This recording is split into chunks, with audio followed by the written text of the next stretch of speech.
How important is Ethiopia to Egypt's running water? Most people think of the Nile as Egypt's river, but the facts tell a different story. You may have heard about fierce disputes over water, but few realize just how much Egypt relies on its upstream neighbor. For decades, Cairo and Alexandria have thrived on the late summer surge from the Blue Nile.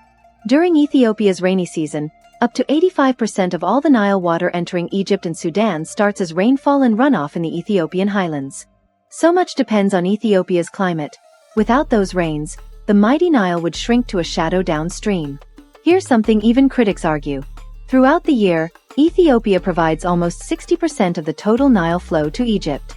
When you include the Atbara and Sobat tributaries, that number rises to 80% or more.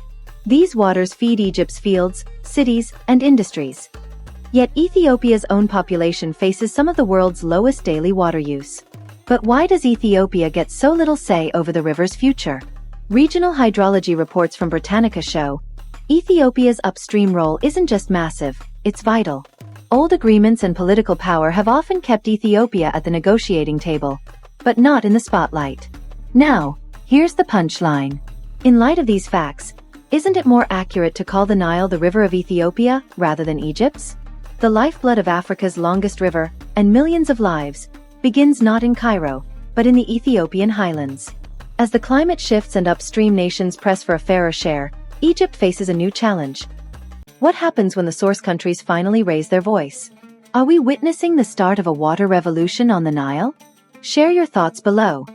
Do these numbers change what you thought about the Nile story?